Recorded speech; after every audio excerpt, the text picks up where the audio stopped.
Hello, good morning, and welcome to this talk on the subject of global illumination with Enlighten. Thank you very much for coming to this session. My name is William Joseph. I am a senior engineer at Geomerics, where I've spent the last 4 years helping to develop Enlighten. I'll start off with a bit of history. Geomerics was founded in 2007 as a spin-out from Cambridge University in the UK. Their initial goal was to investigate a commercial application of geometric algebra. This sowed the seeds for the first iteration of Enlighten, which for the first time enabled high-quality global illumination in real time. Enlighten has grown from there to become a mature solution used in some of the largest, most popular titles in the last few years. In 2013, Geomerics was acquired by ARM, the mobile technology leader. And this was to further their goal of providing immersive 3D graphics experiences on mobile devices. Being part of ARM provides financial stability, which allows Geomerics to continue to deliver the best real-time global illumination tools for game developers across all platforms. So real-time global illumination has long been a dream for many people. Here's a great quote about Enlighten from Tim Sweeney, the CEO of Epic Games. He said, "This is gorgeous. I remember having dreams about this kind of dynamic indirect lighting back when I was building the Unreal Engine 1 renderer." So now I'd like to show you exactly what he was talking about.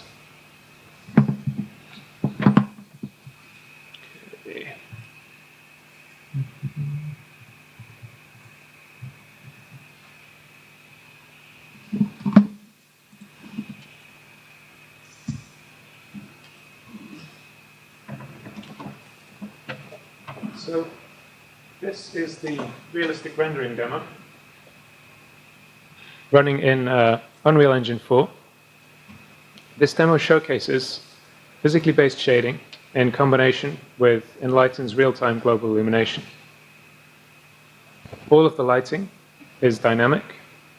None of the lighting is baked. The light sources right now are the sun and sky. As the time of day changes from day to night, so does the lighting.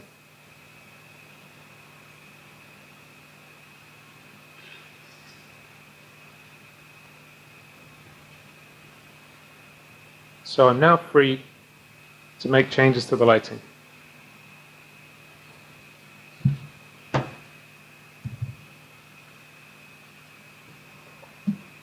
I can turn on and off lights. The red coloring on the wall is bounce light from the furniture.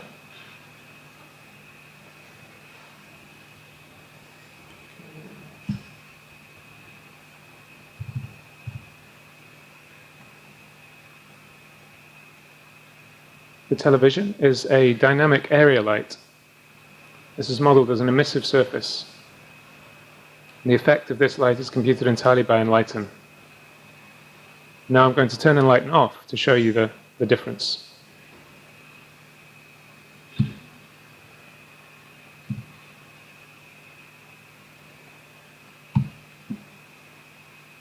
This lamp is a dynamic point light source.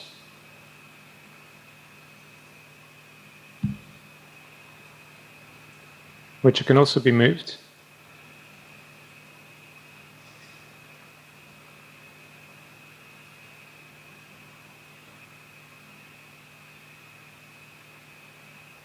As the lighting changes, the physically based materials react consistently under all different lighting conditions.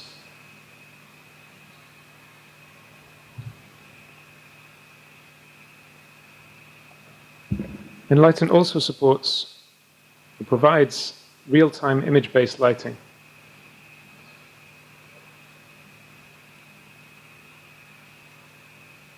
This enables high-quality indirect specular reflections when combined with physically based shading.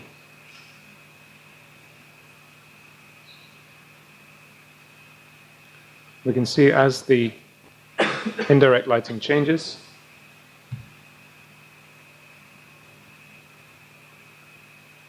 the specular reflections change and are visible in all the surfaces in the scene.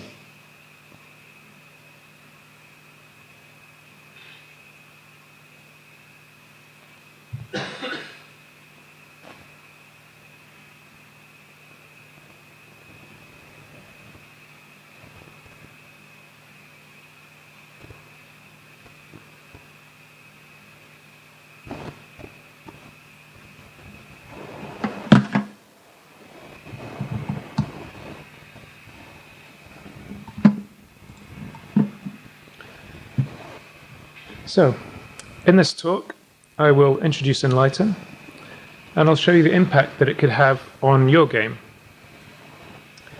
I will also give a high-level overview of how the technology works. So firstly, what exactly is Enlighten, and what is it doing? Enlighten is a real-time global illumination solution which can be integrated into any game engine. Global illumination is the effect of the interreflection of light between the surfaces in your game world.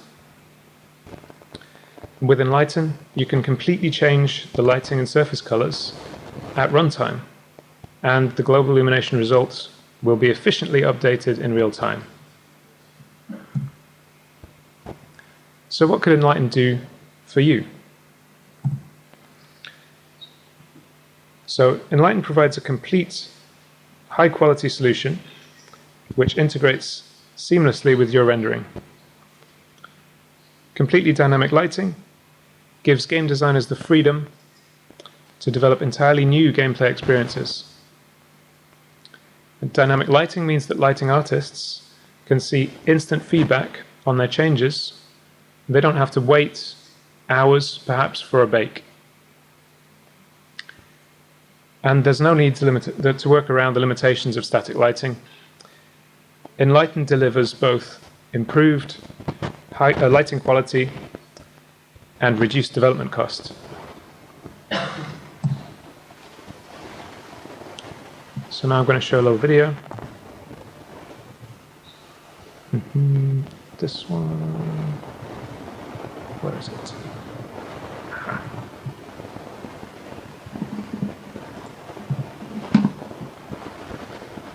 So this video was captured in real time. It shows the lighting workflow made possible by Enlighten. With global illumination, the lighting artist can achieve a realistic lighting effect with few sources of light. In this scene, we just have 2 light sources.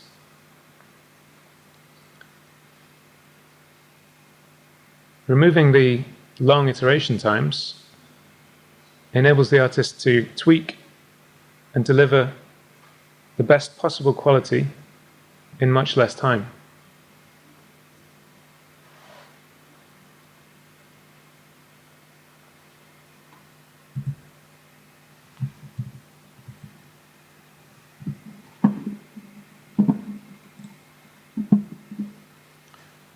So now let's take a brief look at what you can achieve with completely dynamic lighting.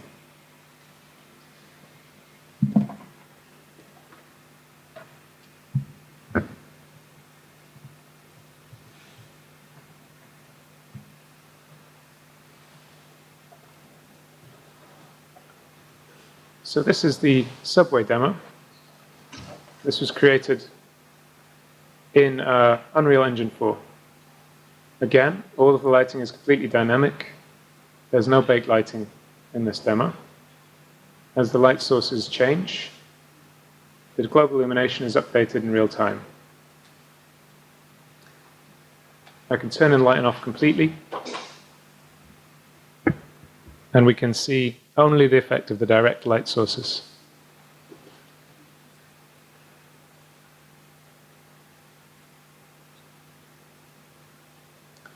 So making the lighting completely dynamic enables new gameplay.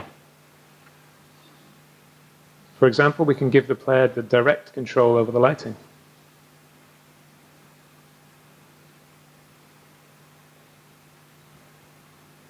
We can show that the color of the bounce light here depends on the color of the surface.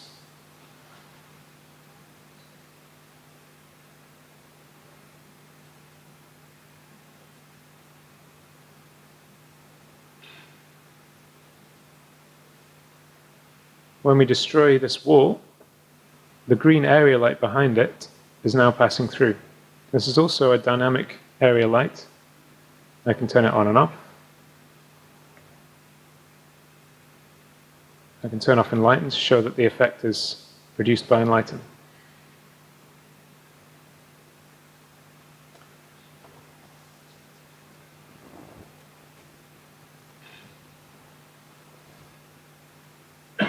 Completely dynamic lighting enables very beautiful and subtle lighting effects.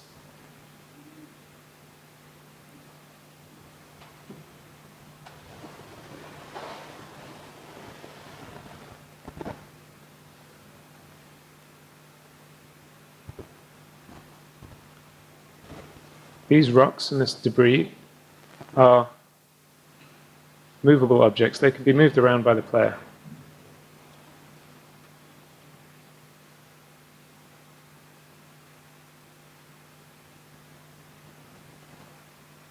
As I change the color of these lights,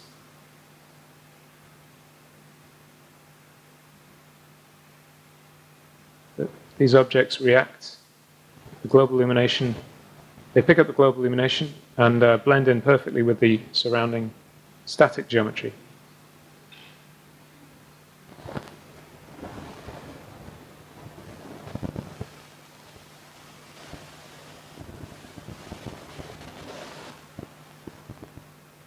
Again, I'm going to turn Enlighten off. You can see there's only a very few direct light sources. Most of the lighting is computed by Enlighten.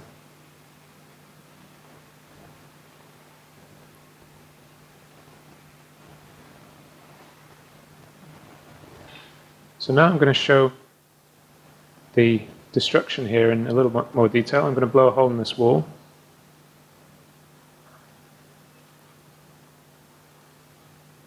But first I'm going to turn on the light behind it.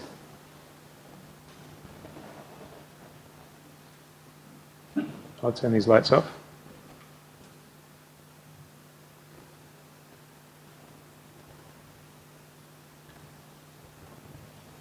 And now we can see there's the only light on this side of the wall is coming from bounce around the side until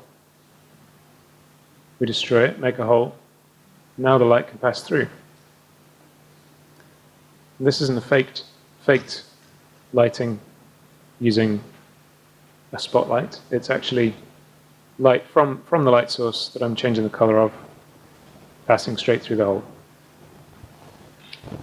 We achieve this effect by changing the color of the surface effectively to be transparent, to allow light to pass through.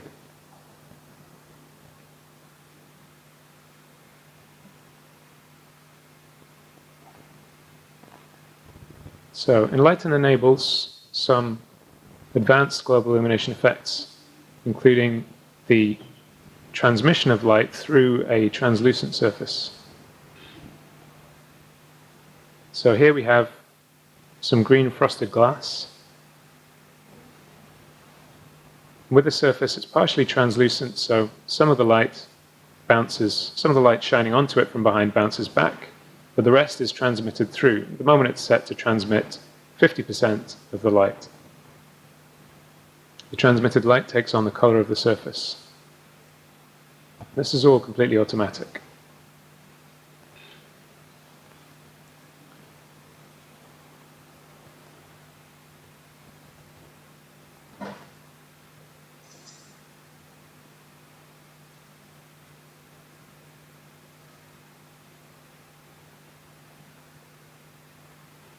This shows that the indirect light bouncing from the wall is hitting the back side of the surface and then being transmitted through.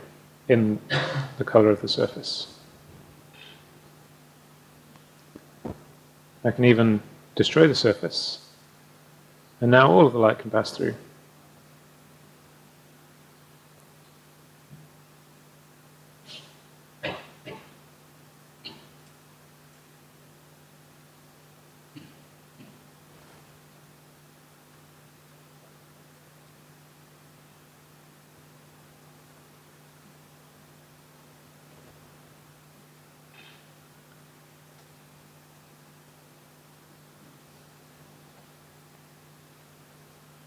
So I've shown now that Enlighten can also enable you to make changes to the dynamic geometry, to the static geometry in your scene, which actually have a significant effect on global illumination. Here we have light coming from an emissive surface, the lava below the floor.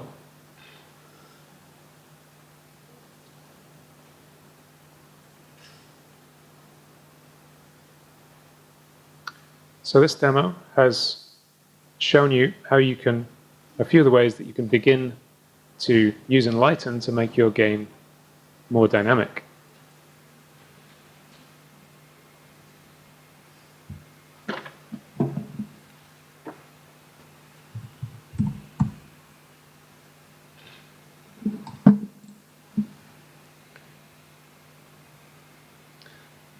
So I'm just going to show you another short video.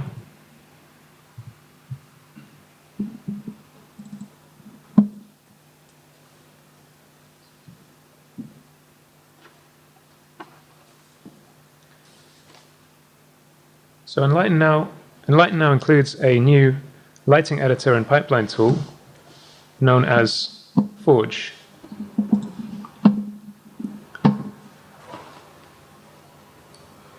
Forge is a lighting editor which makes integration of Enlighten with your game engine much simpler. Forge provides a complete pipeline to take assets from your content creation tool and generate ready-to-render Enlighten data. Forge makes it simple to see your scene with Enlighten real-time global illumination, combined with physically based shading and advanced post-processing effects. The real-time preview provides instant feedback on changes to the lighting. We provide plugins for Max and Maya, which enable you to import your scene into Forge with a single click. The Forge UI provides an intuitive user experience with a look and feel similar to Maya. And here we have the Forge viewport, just mirroring what the Maya viewport sees.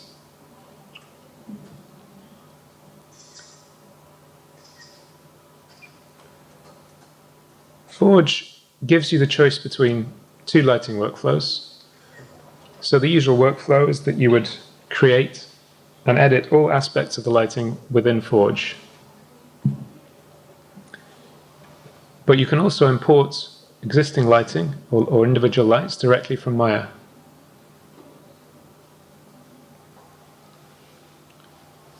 Forge also comes with a ready-to-use library of physically based materials.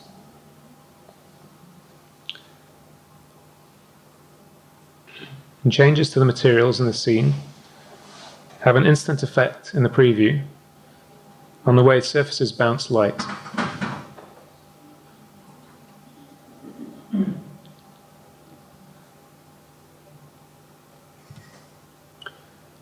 Forge exports Enlighten data ready for your engine integration to consume. This makes it easy to get started with Enlighten, and it simplifies the process of integrating Enlighten into your engine. Forge automates the process of configuring a scene for Enlighten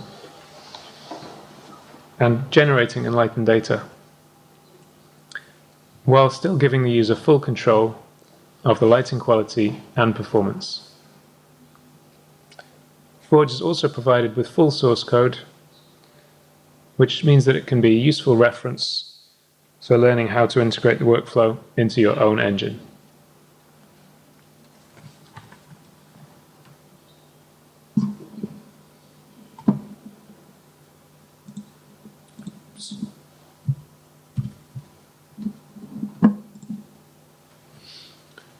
So Enlighten scales very well.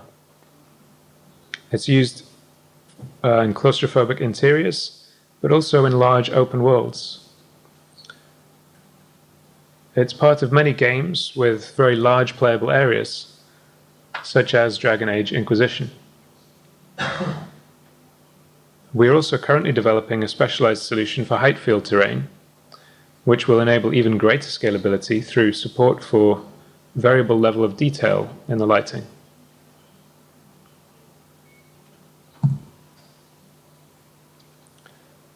So now I'd like to go into a little bit more detail about how Enlighten actually works.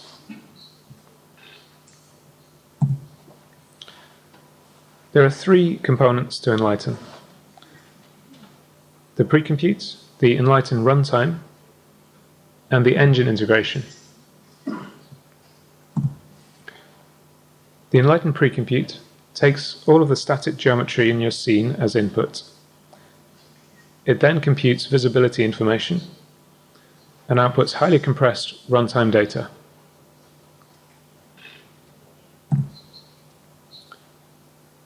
The Enlighten runtime takes as input the pre-computed Enlighten data, along with the lighting configuration and the material information provided by the engine. The Enlighten runtime solves the global illumination and produces three types of output: light maps, light probes, and cube maps.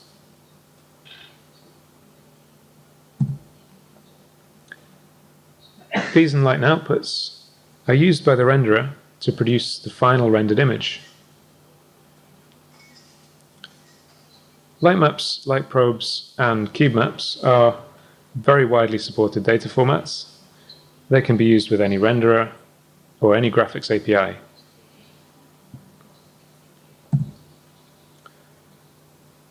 The Enlighten runtime is designed to run entirely asynchronously on the CPU alongside the main renderer without blocking rendering. It's generally not necessary to update indirect lighting at the full frame rate. Decoupling Enlighten updates from the rendering means you can tune performance by trading processing time for a little bit of latency in the lighting.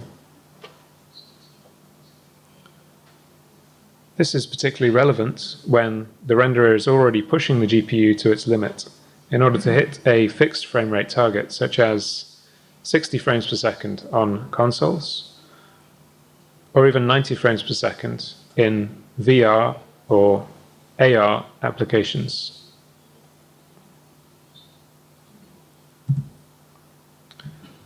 Optionally, Enlighten can also bake the global illumination result to produce high-resolution output for both direct and indirect lighting. This baking process uses a final gather to achieve even higher quality output. Enlighten baking enables a hybrid approach where baked lighting for non-moving lights can be mixed with real-time lighting and real-time GI for moving lights. This flexibility allows you to choose the perfect trade-off between performance and quality, while keeping that real-time lighting workflow.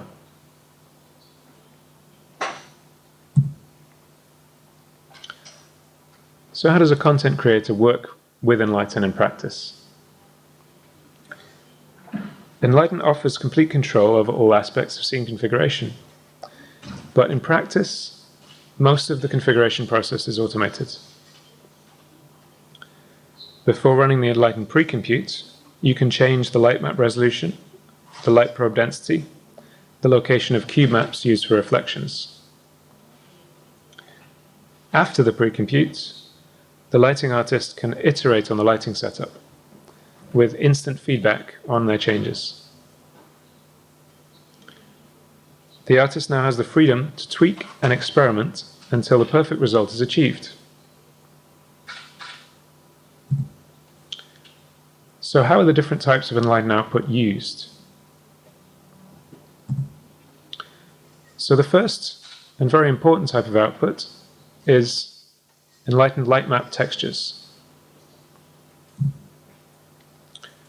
So Enlighten can generate light map UV coordinates completely automatically, and it provides various tools to help to produce efficient UV layouts.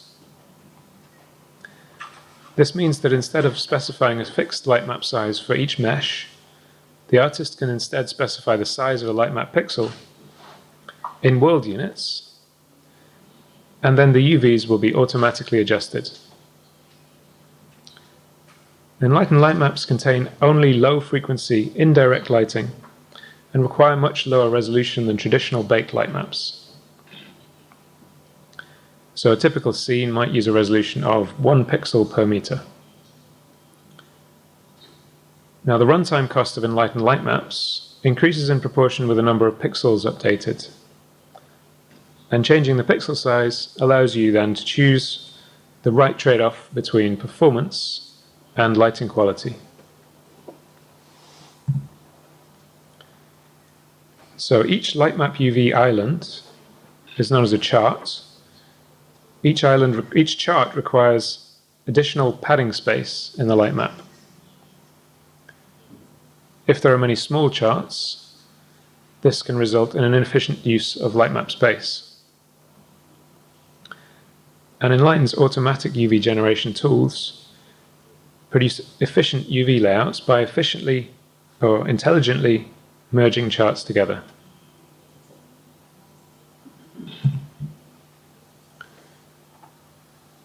This image shows the way Enlighten light maps are mapped to surfaces in the scene. Each UV chart is shown in a different color. You can see that the light map resolution is much lower than would be typically required for static light map baking, but this is more than enough to give very high quality indirect lighting. This is exactly the same resolution as was used in the demo that you just saw. Notice that the charts for the picture frame on the left and the wall have been merged together so that they share the same lighting.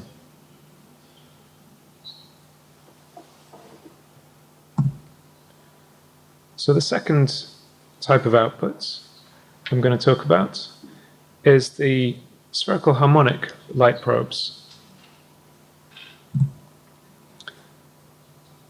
These Enlighten light probes provide lighting both for moving objects and for meshes for which it is difficult to produce efficient Enlighten light map UVs. For example, many complex meshes, such as trees, extremely complex meshes such as trees, would require many tiny UV charts. This means that they can be much more efficiently lit using light probes. And objects lit using light probes can also contribute to the global illumination. They can block and reflect light. Enlighten provides tools to completely automate the process of placing light probes. So with these tools, the user specifies the volume of space in which objects may move, along with the desired probe spacing. The Enlighten runtime efficiently determines the nearby probes to sample from based on the location of each mesh.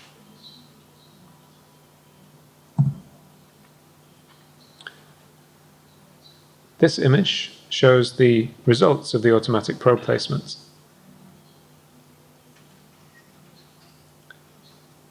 And there's a lower density of probes in the middle of the room. This is because the frequency of the lighting, the spatial frequency of the lighting, generally reduces as the distance from a surface increases. So we need less lighting detail in the middle of the room.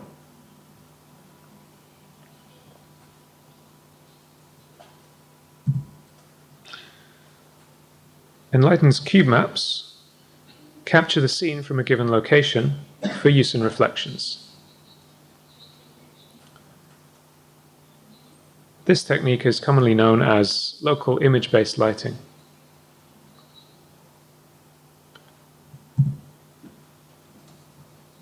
Enlighten cube maps are manually placed in the scene.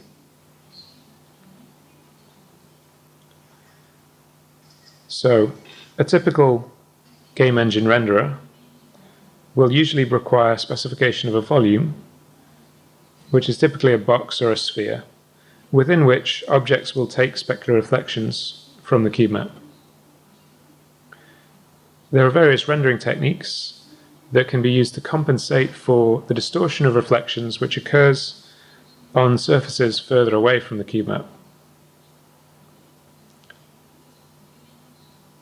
There are many details in the work of Sébastien Lagarde, for example.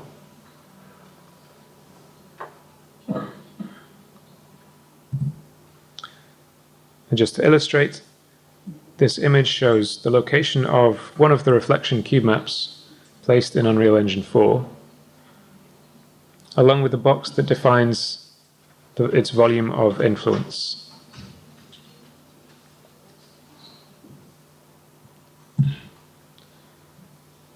So finally, where can you get hold of Enlighten? So if you're already using Unity 5, you're using Enlighten. Enlighten is built into Unity 5. We provide integrations which you can use for Unreal Engine 3 or Unreal Engine 4. And we also provide a standalone SDK which you can use to integrate Enlighten into your own engine.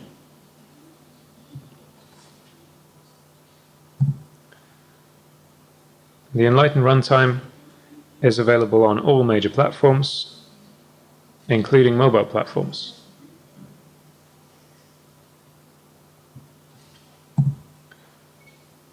So in summary, Enlighten is a powerful tool which helps you create great lighting for your game.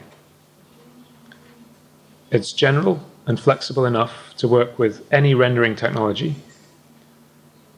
Forge simplifies the process of integrating Enlighten into any engine.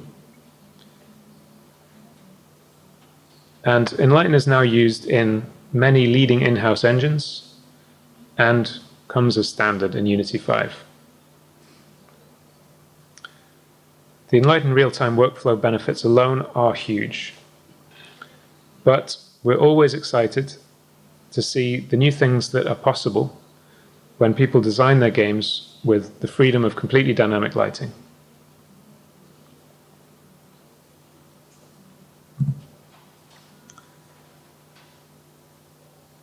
You can get in touch with us or follow us on Twitter.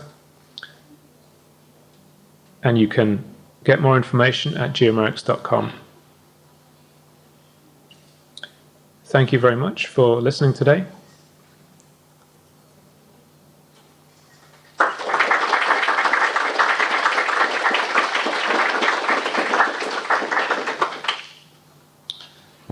So, do we have time for questions?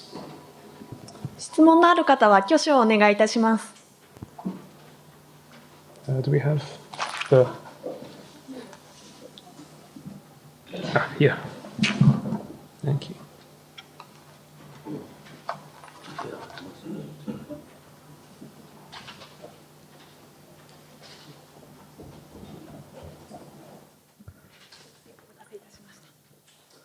Thank you for your presentation.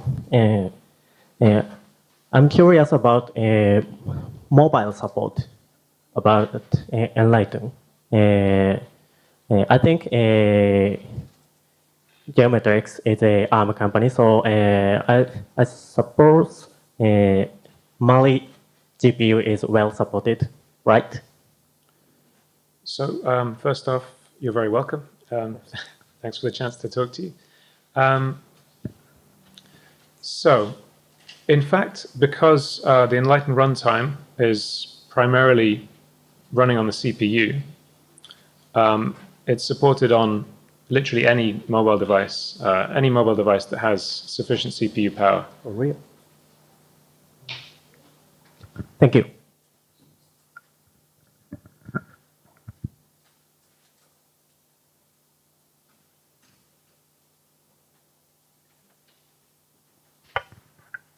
Hello. So I was wondering about the proxy geometry.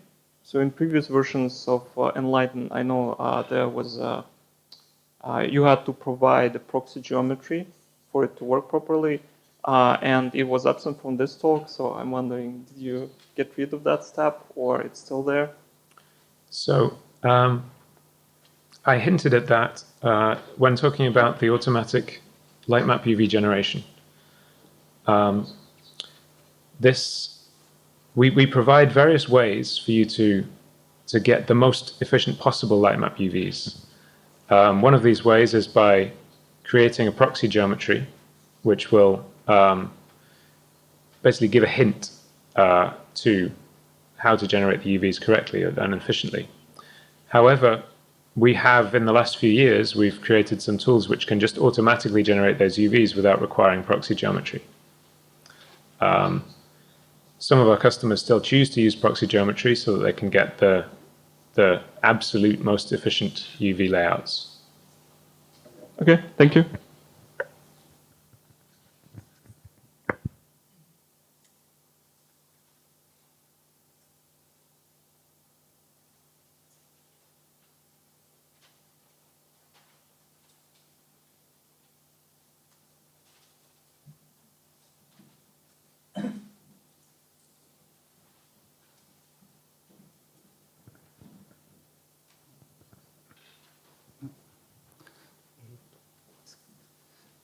Does Enlighten draw the cube map, or does the game agent have to draw the cube map?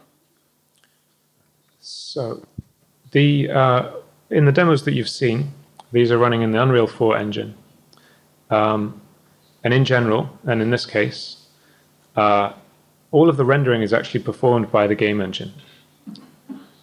Enlighten provides cube maps, cube maps along with light maps and probes, which their renderer is free to use in any way that they choose. We provide various different options for different types of output. For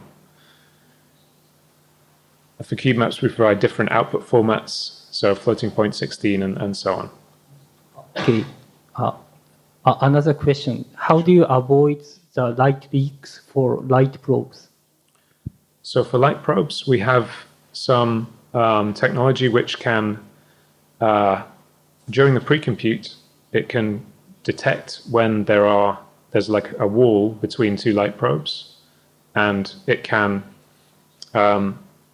basically provide some extra visibility information which allows the runtime to detect that the light probe is on the other side of a wall. We can also reduce light leaking by having this adaptive resolution of light probes. So we create more probes close to walls. And so because the spacing of probes is much smaller, the accuracy of the lighting is much greater. Okay, thank you.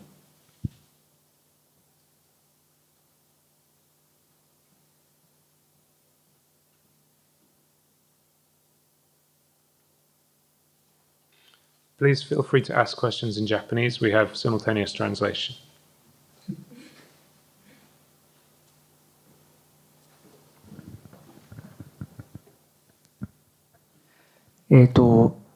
採用例として、ドラゴンエイジのインクイジションなどがありましたが、外の広大な地形というものでも活用ができるのでしょうか。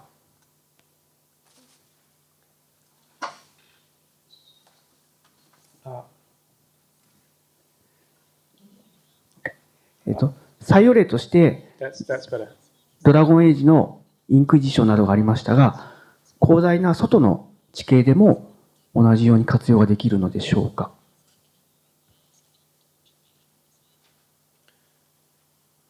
Yes. So the question was, is it possible to to use Enlighten in a vast outdoor terrain. So yes, Enlighten, effectively we provide real-time generated light maps. And in your integration, you have the freedom to choose the resolution that we provide these light maps, also the frequency at which we update the light maps. And so it's possible to integrate it in such a way that you have higher resolution, higher frequency close to the viewer. And then for distant landscape or distant terrain, you can reduce the frequency. And for very distant things that you will never go close to, you can just have a very low resolution.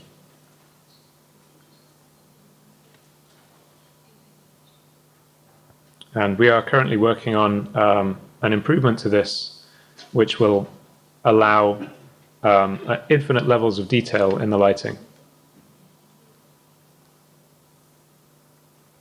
Thank you very much.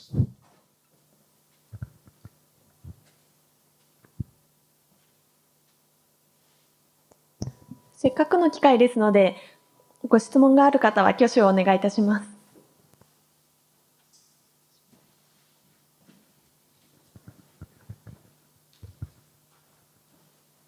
エンライトの採用した場合の CPU の処理負荷とメモリの増加はどのぐらいかお教えいただけますか。So first, the question was, what's the CPU and memory overhead for Enlighten? So firstly, I'll talk about the memory.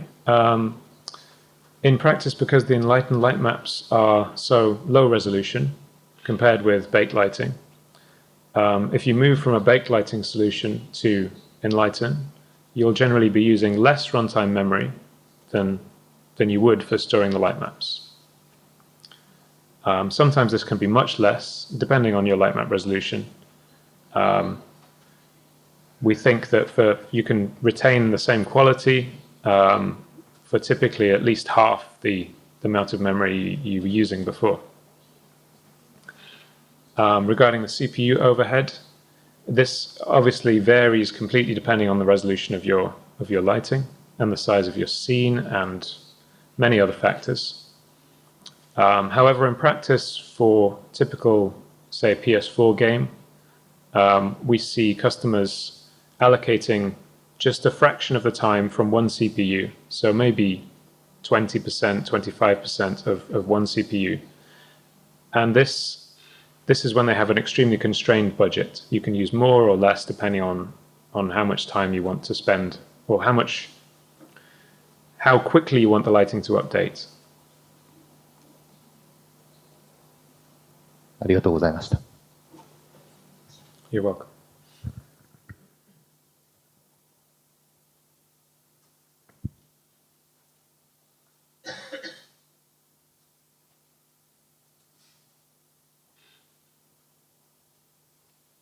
まだお時間ございますので、他にご質問ある方は挙手をお願いいたします。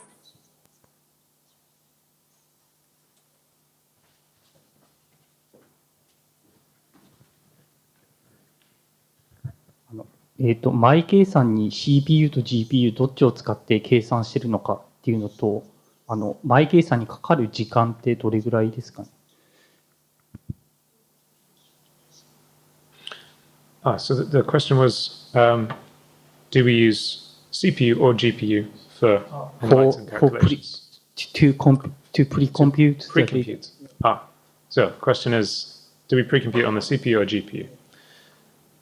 So the pre-compute runs on, we now use primarily exclusively the CPU to do the pre-compute.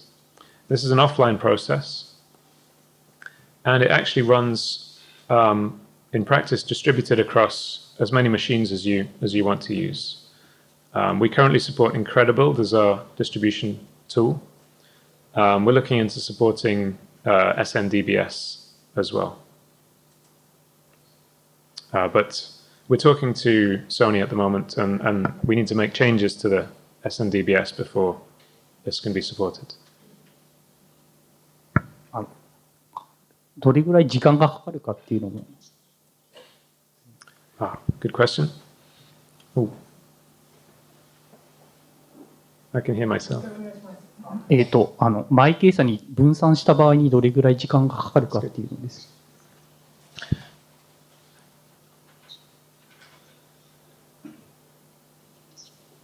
Okay, yeah. So for a pre-compute, so for the scene that you just saw, the largest scene, the subway demo, the pre-compute would take around 3 minutes, distributed across, I think, 20 machines in our office. In fact, it would be less than 20 machines, depending on who's in the office. And typically, for a very large scene, the game studios working on these huge scenes tend to have very large build farms. And so the time rarely goes above, our target time is about 1 hour. If it takes longer than 1 hour, then we tell you to contact us because there's something wrong. ありがとうございます。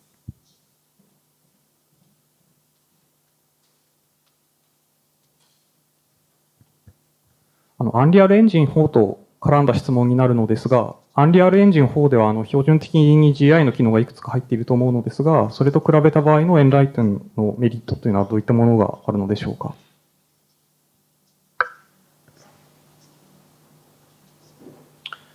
Can I just clarify? So the question is, how does Enlighten compare to the standard Unreal Engine, the GI features that are provided with Unreal Engine? So can I clarify? Are you talking about the baked GI or the newer dynamic GI? 両方でお願いします。Sure. So compared with the baked GI solution, which is light mass, this is the simple comparison is that with light mass you cannot change the lighting at runtime. Well, with Enlighten you can. With light mass you must wait a long time for a bake before you can see your changes in the editor. And with light mass, you also have to pay the runtime cost of high-resolution light maps, while with Enlighten, the memory use is much less. And compared with, I believe there's, in Epic's latest release, 4.8, there is a landscape demo, the kite demo, which demonstrates their kind of real-time, I'm not sure exactly what it's called. I think it's distance field GI. And looking at this, it's quite expensive in terms of it takes time on the GPU, which you could be using for other rendering. Whereas Enlighten takes no time on the GPU. If you would like to run it on the CPU, you can have all your GPU for rendering. The distance field GI has a limited distance at which it can do reflected light, whereas in Enlighten you can have much greater distances. And distance field GI is also very approximate. The quality of the GI is significantly lower resolution than with Enlighten.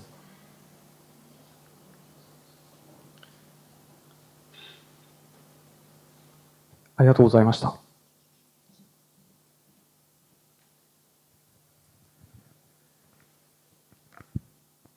他にご質問のある方は挙手をお願いいたします。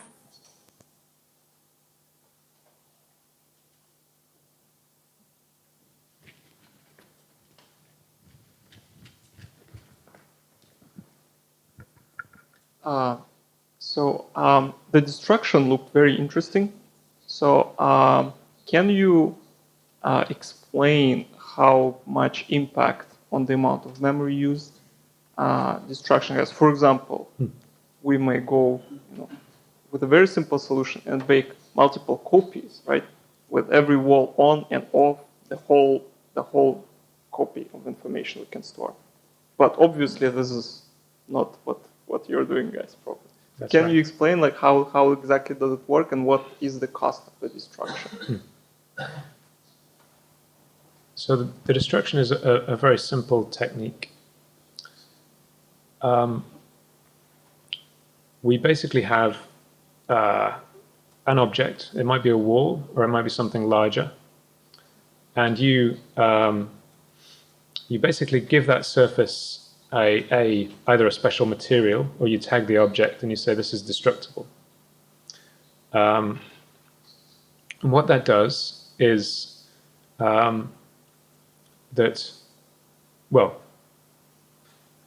when we pre-compute the entire world, what we do to enable this destruction is that we compute the kind of the thickness of objects, and then we place lighting samples on.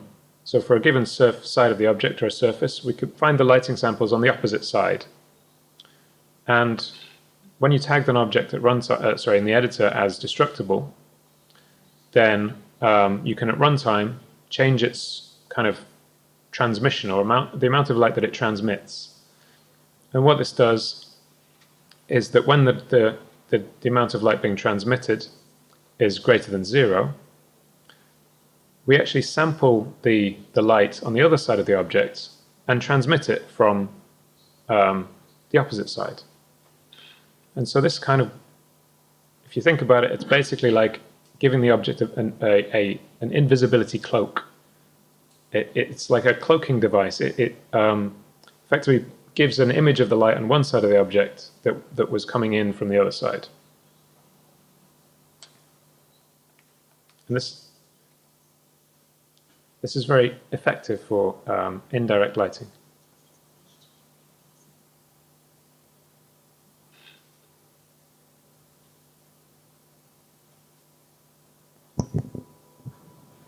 お次の質問の失礼いたしました。お次のご質問ある方は挙手をお願いいたします。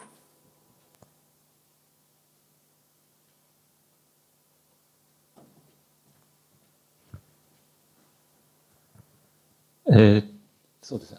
半透明の、オブジェクトも基本その、すいません、もう一度ご質問からお願いします。半透明のオブジェクト、It's on. It's on. 大丈夫ですか？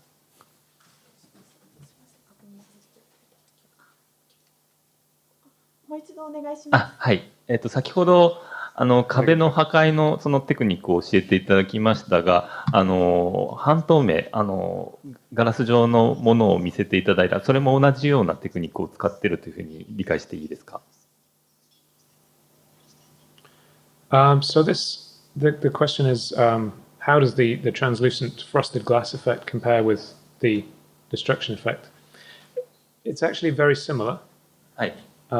In this case, because the frosted glass is static in its location, we actually pre-compute this transmission effect.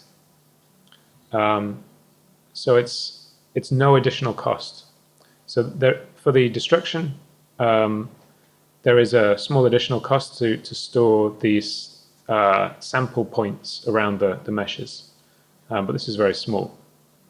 However, with the frosted glass, with the partial translucency, there is no additional costs. It's the same as if it was opaque.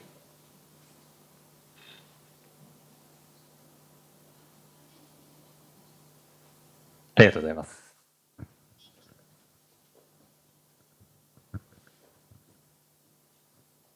他にご質問のある方はいらっしゃいますでしょうか？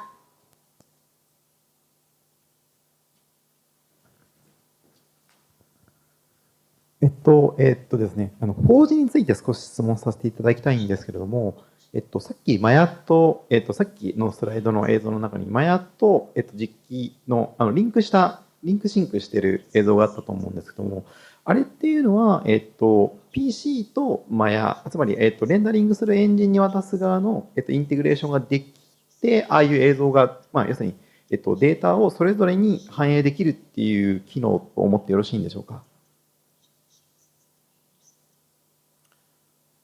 So the question is, how does the communication between Forge and Maya work, I believe, and well, what machine is Forge running on, what machine is Maya running on? はい。はい、そうです。 So in the example that I showed in the video, we actually have Forge and Maya running both on the same PC, usually on different screens, and they communicate just via a local network connection. The idea is that you can work with your scene or import your scene from Maya to Forge directly, and that just makes it much easier to do than to have to use an intermediate file format. 追加で聞きたいんですけども、逆にその法事側で、エディットした内容をマヤに持ってくることもできますか？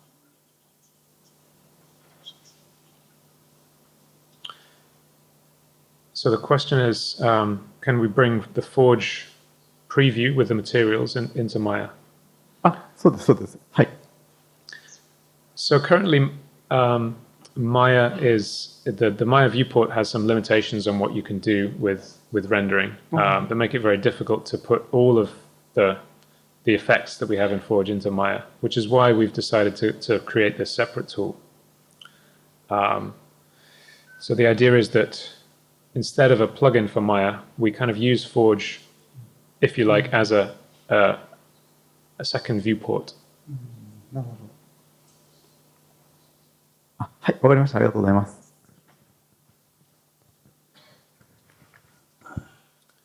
So I think we only have a couple of minutes. Maybe one more question. .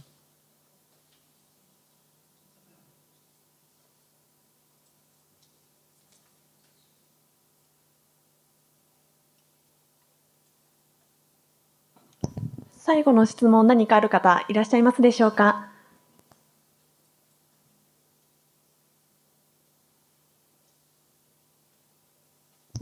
ご質問がないようですので、以上でセッションを終了とさせていただきます。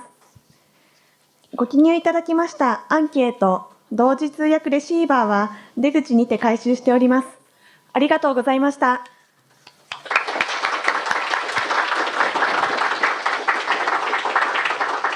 Thank you very much. And if you want to ask any more questions, I will be on the third floor. We have a stand.